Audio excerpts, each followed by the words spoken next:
Committee Room 21. Sound.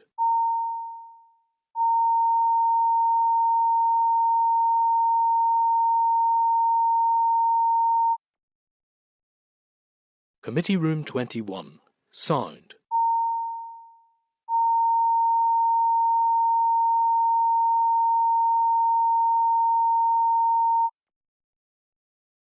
Committee Room 21. Sound.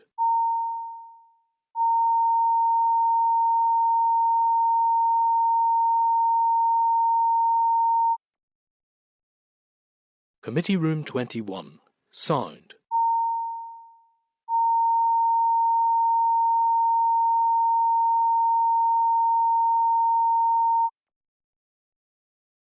Committee Room 21. Sound.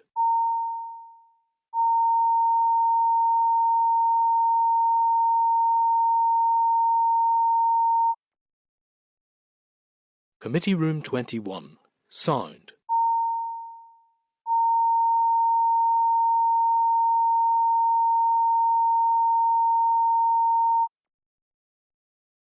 Committee Room 21. Sound.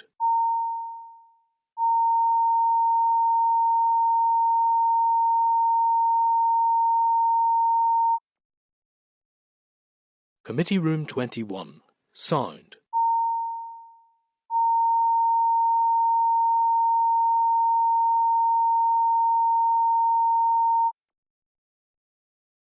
Committee Room 21.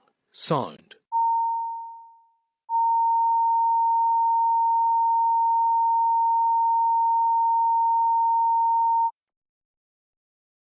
Committee Room 21. Sound.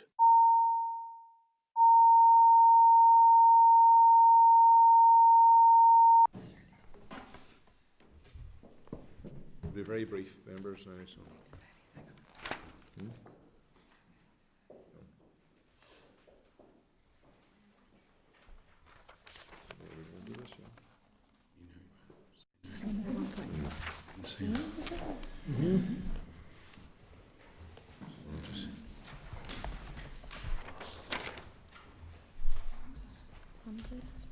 Okay, thank you. We're now in open session again, members, and I think it's fair to say that the discussion we just had just reflected on the importance of the evidence given by the mental health champion, Professor Siobhan O'Neill, and we're very grateful for her attendance today and the evidence that she gave, and looking forward to the inquiry next week. Can I refer members to the draft forward work programme on the packet, page 95, and Clerk, if you could kindly brief the committee. Okay, there's just a couple of things I want to update you on. The first one is that we've now received the MOR on planning, and that was one that was outstanding from the last mandate. So given that there's the evidence session next week, I thought it would be more appropriate to put it in the following week just to allow a bit more consideration of that. And then one of the other dates to look at, well, there was the reference to hopefully the report for the mental health inquiry. It is scheduled for the 20th of June, so that's the date as it stands. And also we now have witnesses confirmed for the child poverty inquiry, and that will be the 27th of June, so I have now received all of the official confirmation for that one too. That's good. Any comments, members? No? Okay. Thank you, Clerk, for that update. Okay, members, any other business? Just a slight, we're going to put out a press notice just prior to the inquiry next week to let the public know what we're focused on, if members are okay with that. Okay. The next meeting, members, will be on Thursday the 25th of April at 2 o'clock in room 21, where we'll begin our inquiry into mental health. And the meeting is now adjourned. Committee Room 21. Sound.